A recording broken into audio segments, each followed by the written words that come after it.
जय श्री राम मित्रों।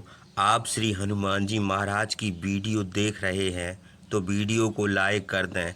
हे हनुमान जी महाराज, जो भी भक्त आपकी वीडियो को देखे उसकी हर मनोकामना पूर्ण कर देना। हनुमान को देखकर महाबायु रावण को बड़ा क्रोध आया। उसके मन में संदेह हुआ कि कोई महातेजस्वी पुरुष है, बानर का रूप धारण करके आया है। संभव है कि यह नंदी हो। एक बार मैंने कैलाश पर्वत पर उसका बानर का सा मुंह देखकर उपहास किया था। उसी से क्रोध होकर बानर का रूप धारण करके आया है। अथवा यह बानर बाली का पुत्र वाण है। यह सोचकर उसने क्रोध से लाल लाल आंखें करके प्रधानमंत्री प्रहस्त से कहा, इस दुष्ट से पूछो यह कहाँ से आया है, इसने अशोक वन को क्यों उजाड़ दिया और राक्षसों को क्यों मार डाला। इस मूर्ख से यह भी पूछो कि इस दुर्गम नगरी में आने का इसका क्या प्रयोजन है। प्रहस्त ने हनुमान से कहा, बानर तुम सावधानी से हमारी बात का उत्तर दो। डरने की कोई बात नहीं है, तुम्हारा कल्याण हो। तुम सत्य बताओ, क्या तुमको देवराज इंद्र ने भेजा है अथवा कुबेर, यम या वरुण के दूत हो? क्योंकि तुम्हारा रूप तो बानर का है, किंतु पराक्रम बानर का सा नहीं है। सत्य बताओगे तो छोड़ दिए जाओगे और यदि झूठ बोलोगे तो तुमको प्राण दंड दिया जाएगा।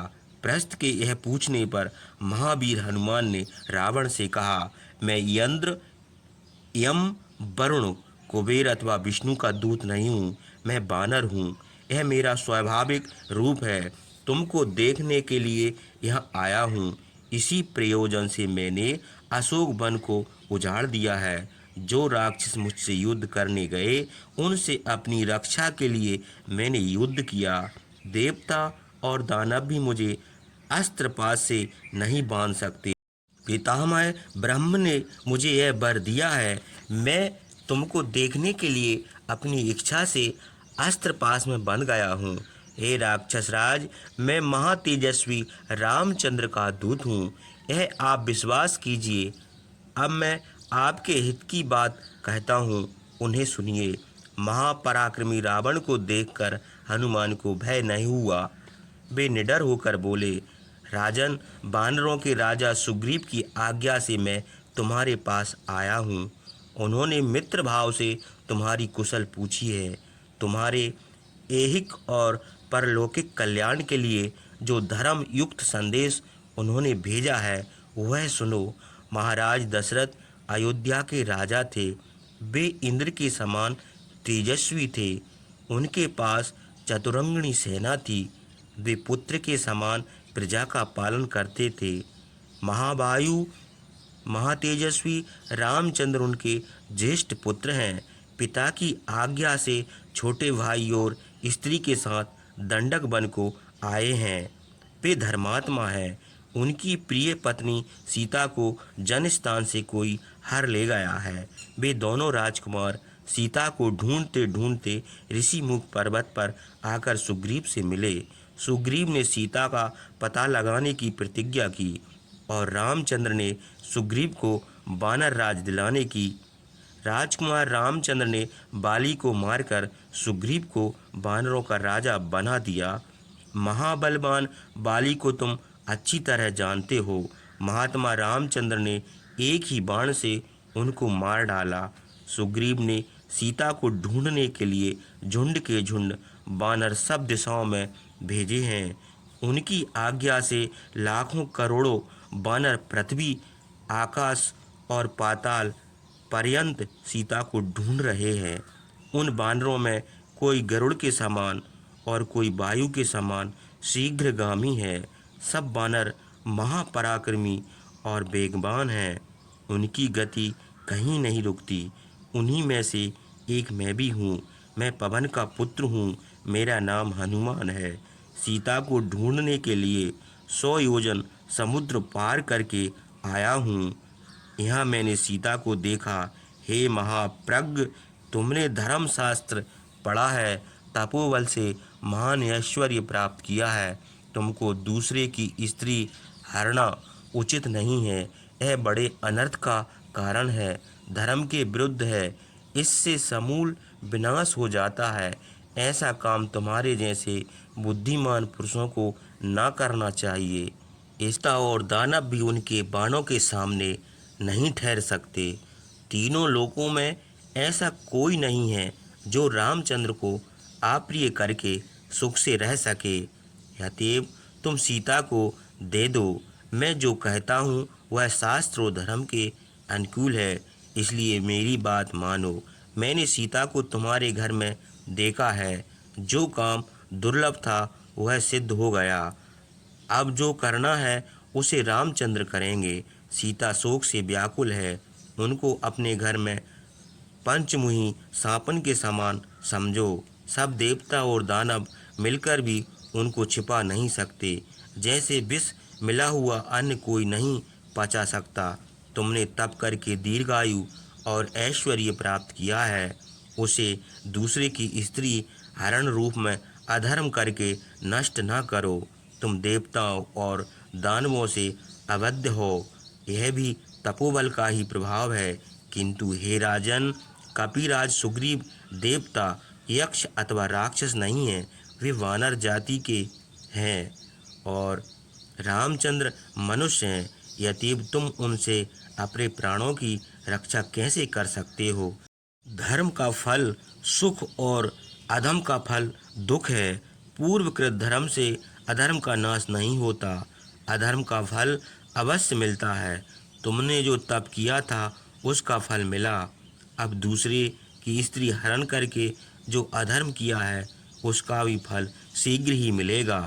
जनस्थान में राक्षसों के वध का, बलि का वध का तथा रामचंद्र से और सुग्रीव की मित्रता का स्मरण करके तुम अपने हित की बात सोचो। मैं अकेला ही समूची लंका का विनाश कर सकता हूँ, किंतु रामचंद्र ने मुझे यह आज्ञा नहीं दी है।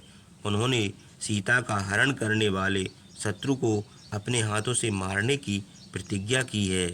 हे साक्षात इंद्र भी रामचंद्र का अपकार करके सुख नहीं कर सकते। फिर तुम जैसे लोगों की क्या गिनती है? तुम सीता को काल रात्रि समझो, वे समूची लंका का विनाश कर देंगे। यद्यपि सीता रूप काल पास अपने गले में बांधे, अपनी रक्षा का उपाय सोचो। सीता के तेज और रामचंद्र के क्रोध से लंका भस्म हो जाएगी।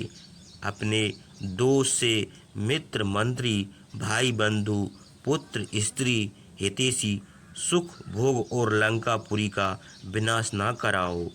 हे राक्षस, मैं वानर हूँ, रामचंद्र का दूत और किंकर हूँ। मैं सत्य कहता हूँ, मेरी बात का विश्वास करो। महापराक्रमी रामचंद्र सब लोगों का संहार करके फिर सृष्टि कर सकते हैं। देवता दानव यक्ष राक्षस गंधर्व विद्याधर नाग किन्नर सिद्ध और पशु पक्षी आदि कोई भी प्राणी उनके साथ युद्ध नहीं कर सकता। वे विष्णु के समान पराक्रमी हैं। तुमने उनका अप्रिय किया है, यद्यपि तुम्हारा जीवन बहुत दुर्लभ है। ब्रह्मा रुद्र और देवराज इंद्र भी उनसे युद्ध करने में समर्थ नहीं है। महावीर हनुमान ने निर्भय होकर यह अप्रिय वचन कहे। तब दशानन रावण को बड़ा क्रोध आया। उसने मंत्रियों को आज्ञा दी कि इस बानर को मार डालो। राक्षस राज रावण ने महात्मा हनुमान की बातों से कुपित होकर जब उनको मार डालने की आज्ञा दी, तब विभीषण ने यह सोचकर उसकी बात का अनुमोदन नहीं किया कि हनुमान ने अपने को दूत बताया है। दूत का वध करना उचित नहीं है। विभीषण सोचने लगे कि अब क्या करना चाहिए। वे शत्रु विजय पूजनीय बड़े भाई रावण से सम्मान पूर्वक हितकर वचन बोले। हे राक्षस राज, क्रोध त्याग कर मेरी बात सुनिए। दूरदर्शी राजा दूत का वध नहीं करते। इस बानर का वध करना धर्म के विरुद्ध है, सभ्यता के भी विरुद्ध है। यह काम आपके करने योग्य नहीं है। आप धर्मज्ञ राजनीतिज्ञ और दूरदर्शी हैं। यदि आप के समान बुद्धिमान पुरुष भी क्रोध में आकर ऐसा काम करने लगेंगे तो शास्त्र का पढ़ना ही व्यर्थ हो जाएगा, वह केवल परिश्रम मात्र रह जाएगा। हे शत्रुनाशन, आप प्रसन्न होकर उचित अनुचित का विचार करके दूत को दंड दीजिए। विभीषण की यह बात सुनकर रावण ने बड़े क्रोध से उत्तर दिया, अपराधियों को मारने से कोई पाप नहीं होता, इसलिए हम इस बानर को मार डालेंगे। बुद्धिमान विभीषण यह धर्म विरुद्ध बात सुनकर फिर विनीत वचन बोले, हे लंकेश्वर, हे राजेंद्र, प्रसन्न होकर धर्म के विषय सुनिए। स्वामी की आज्ञा से काम करने वाले दूत का वध नहीं किया जाता, यह विद्वानों का वचन है। यद्यपि यह बानर आपका बलवान शत्रु है, किंतु विद्वानों के वचन के प्रमाण से दूत का वध उचित नहीं है। इसी से दूत के लिए अनेक दंड बताए गए हैं। कोड़े लगाना, सिर मुड़ा देना और विरूप कर देना, इनमें से एक अथवा यह सब दंड दूत को देना चाहिए। आपके सामान विचारवान धम और अर्थ को जानकर विनीत पुरुष क्रोध नहीं करते। क्रोध करना महानुभाव पुरुषों का काम नहीं है। हे वीर, धार्मिक विषयों में, शिष्टाचार में और शास्त्र का अर्थ समझने में आपके समान दूसरा कोई पुरुष नहीं है। आप सब देवता और दानवों से श्रेष्ठ हैं, पराक्रमी, उत्साही और मनस्वी हैं। देवता और दैत्य भी आपको परास्त नहीं कर सकते। आपकी तुलना किसी से नहीं की जा सकती। आपने युद्ध में अनेक बार सब राजा और देवताओं को जीत लिया है। कोई भी वीर पुरुष यदि आपका अनिष्ट करने की इच्छा करे, उसे तो प्राणदंड दिया ही जा सकता है। फिर इस बानर का जो दूत होकर आया है, वध न करने से क्या बिगड़ता है? मैं तो इसका वध करने में कोई गुण नहीं समझता। जिसने इसे भेजा है उसे प्राणदंड देना चाहिए। यह दुर्जन हो या सज्जन, शत्रु के भेजने से यह आया है। यह पराधीन है। जो संदेश इससे कहा गया है वह इसने कह दिया, इसलिए इसका वध करना उचित नहीं है। हे राजन, इस बानर के मारे जाने पर दूसरा कोई बानर समुद्र पार करके यहाँ नहीं आ सकेगा, और यदि रामचंद्र सीता का पता ना पावेंगे, वे यहाँ क्यों आवेंगे? इसलिए इसे जीवित छोड़ दीजिए। इसमें शत्रु राम लक्ष्मण का आप विनाश कर सकें। इंद्र आदि देवताओं का वध का उपाय करना आपका कर्तव्य है, क्योंकि वे आपके बलवान शत्रु हैं। इस दूत के मारे जाने से आपके शत्रु दुर्विनीत राम लक्ष्मण को युद्ध के लिए कौन उत्साहित करेगा? राक्षस युद्ध के अभिलाषी हैं, इसलिए आप उनकी इच्छाओं का विनाश ना कीजिए। करोड़ों योद्धा आपके अधीन हैं। वे महाबलवान, शास्त्रधारियों में श्रेष्ठ और क्रोधी हैं। कुछ राक्षस आपकी आज्ञा से आज ही चले जाएं और उन मूर्ख राजकुमारों को पकड़ लावें। राक्षस राज रावण ने कुछ सोचकर विभीषण की यह बात मान ली। महात्मा विभीषण के समय उचित वचन सुनकर रावण ने उत्तर दिया, तुम ठीक कहते हो, दूत का वध करना निंदित काम है, किंतु इसे कोई दंड अवश्य देना चाहिए। वानरों को पूंछ बहुत प्रिय होती है और वही उनके शरीर का आभूषण भी है, इसलिए इसकी पूंछ जला दी जाए। जब बिना पूंछ का यह जाएगा तो इसका स्वामी, इसके भाई, बंधु, मित्र और सजातीय सब देखेंगे कि यह अंगहीन कर दिया गया है।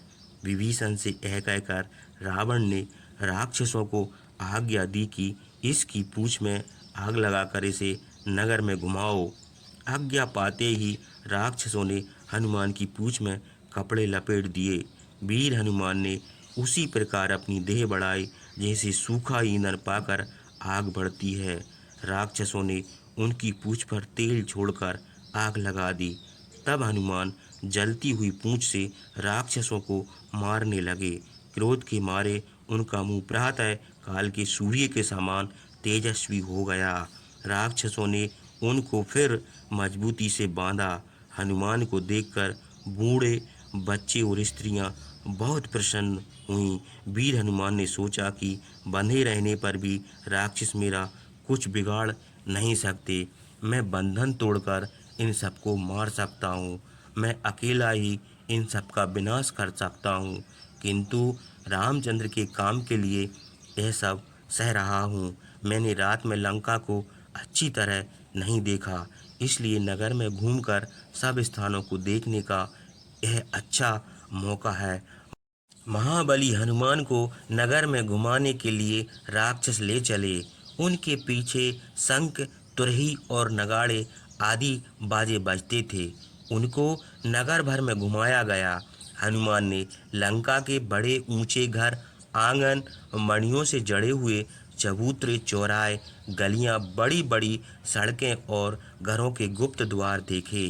कुछ राक्षस यह पुकारते हुए आगे चलते थे कि यह वही चोर है जिसने अशोक वन उजाड़ दिया है। हनुमान की पूंछ में जब आग लगा दी गई, तब कुछ राक्षसियों ने सीता के पास जाकर यह अप्रिय समाचार कहा। जिस बानर से तुमने बातें की थीं, उसकी पूंछ में आग लगाकर राक्षस नगर में घुमा रहे हैं। यह सुनकर सीता को बड़ा दुख हुआ। उन्होंने हनुमान के कल्याण के लिए एकाग्रचित्त होकर अग्निदेव से प्रार्थना की। हे हुतासन, यदि मैंने पति की सेवा और कुछ तपस्या की हो और मैं पतिव्रत हूँ, तो तुम हनुमान के लिए शीतल हो जाओ। सीता को यह प्रार्थना सुनकर अग्निदेव प्रज्वलित हो उठे, मानो सीता की उन्होंने विश्वास दिलाया कि हनुमान को कष्ट न होगा। पूंछ में अग्नि प्रदीप्त होने पर भी वायु शीतल मालूम हुई। तब हनुमान सोचने लगे कि आग इस प्रकार प्रदीप्त होकर भी मुझे क्यों नहीं जलाती, हमारी पूंछ में ठंड क्यों लगती है। यह रामचंद्र का प्रभाव है। समुद्र पार करते समय उन्हीं के प्रभाव से मैनाक पर्वत मिला था। उन्हीं के प्रभाव से अग्नि भी शीतल हो गई। जब समुद्र और मैनाक ने रामचंद्र का सम्मान किया, तो उनके हित के लिए अग्नि क्यों न शीतल हो। सीता के सदाचार से, रामचंद्र के प्रभाव से और पिता पवन की कृपा से अग्नि मुझे भस्म नहीं कर सकती। इसके बाद हनुमान ने सोचा कि मेरे समान पराक्रमी पुरुष को अधम राक्षसों ने बांध लिया है। बंधन तोड़कर इनका प्रतिकार करना चाहिए।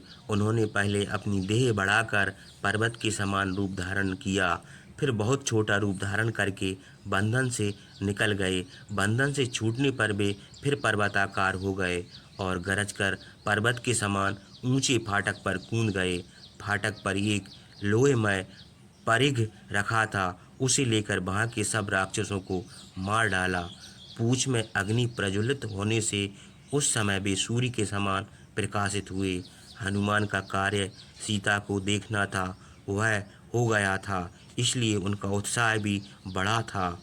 वे लंका की ओर देखकर सोचने लगे कि अब और क्या काम करना चाहिए जिससे राक्षसों को और भी संताप हो। अशोक वन उजाड़ दिया है, प्रधान राक्षसों और सैनिकों को मार डाला है। अब किला का विनाश करना बाकी है। किला का भी विध्वंस कर दें तो पूर्ण रूप से मेरा परिश्रम सफल हो। मेरी पूंछ में आग जल रही है, इन घरों को भस्म करके इसे भी तृप्त कर देना चाहिए। यह सोचकर महावीर हनुमान जलती हुई पूंछ उठाकर घरों के ऊपर दौड़ने लगे, जैसे बिजली चमकते हुए बादल बड़े वेग से दौड़ते हैं। पहले प्रस्थ के घर पर कूद गए, विभीषण का घर छोड़कर और सब राक्षसों के घर जला दिए। राक्षसों के महामूल्य घरों को धन संपत्ति सहित हनुमान ने भस्म कर दिए। फिर वे राजभवन के ऊपर चढ़ गए।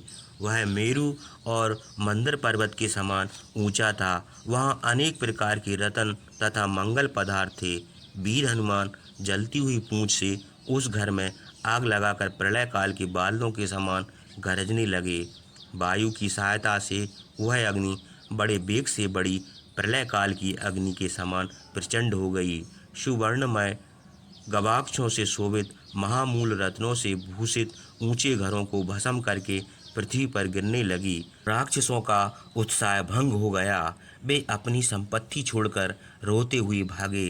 राक्षस कहते थे कि अग्नि बानर का रूप धारण करके लंका को भस्म करने के लिए आई है। स्त्रियां बच्चों को लेकर भागीं। कुछ स्त्रियां जलते हुए ऊंचे घरों से कूद पड़ी। वे आकाश से गिरती हुई बिजली के समान शोभित हुईं। हीरा, मूंगा, वैदर्ण मणि, मोती और चांदी आदि अनेक धातुएं पिघलकर बहने लगीं। जैसे आग सूखे तृण और काठ को जलाकर भी तृप्त नहीं होती, वैसे ही हनुमान बहुत से राक्षसों को मारकर भी संतुष्ट नहीं हुए। अध जले राक्षसों से पृथ्वी आच्छादित हो गई। जैसे रुद्र ने त्रिपुर को भस्म किया था, वैसे ही महात्मा हनुमान ने लंका को भस्म कर दिया। लंका त्रिकूट पर्वत पर बसी थी। प्रज्वलित आग से पर्वत के शिखरों पर फैल गई और वायु की सहायता से प्रलय काल की अग्नि के समान प्रचंड रूप धारण करके आकाश का स्पर्श करने लगी। करोड़ों सूर्य के समान प्रकाशित अग्नि का भयानक शब्द होने लगा। धुआं एकत्र होकर नीले बादलों के समान और शिखा पलाश के फूल के समान आकाश में शोभित हुई। राक्षस आपस में कहने लगे, यह बानर या तो देवराज इंद्र है अथवा यम, वरुण, पवन, रुद्र, अग्नि, सूर्य, कुबेर या चंद्रमा है, अथवा काल बानर का रूप धारण करके आया है, अथवा पितामह ब्रह्मा का कोप है। बानर का रूप धारण करके राक्षसों का विनाश करने के लिए आया है, अथवा अनंत यक्त विष्णु का तेज है। राक्षस कुल का संहार करने के लिए अपनी माया से बानर का रूप धारण करके आया है। घोड़े, हाथी और पशु पक्षियों सहित लंका भस्म हो गई। सर्वत्र रोने चिल्लाने का शब्द होने लगा। हा तात, हा पुत्र, हा कांत, हा मित्र, हा प्राणनाथ, हम लोग घोर विपत्ति में पड़ गए हैं। हम लोगों के पुण्य क्षीण हो गए हैं। इसी भांति अनेक प्रकार से विलाप करने लगे। लंका हनुमान के कोप से श्रापग्रस्त के समान हो गई।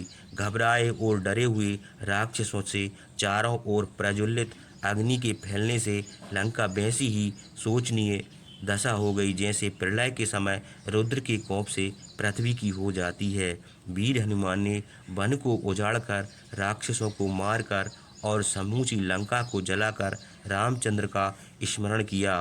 देवता प्रसन्न होकर उनकी स्तुति करने लगे। उनका यह काम देखकर महर्षि, गंधर्व, नाग और विद्याधर बड़े प्रसन्न और विस्मित हुए। ऊंचे घरों के ऊपर कूदते हुए वीर हनुमान जलती हुई पूंछ से सूर्य के समान शोभित होते थे।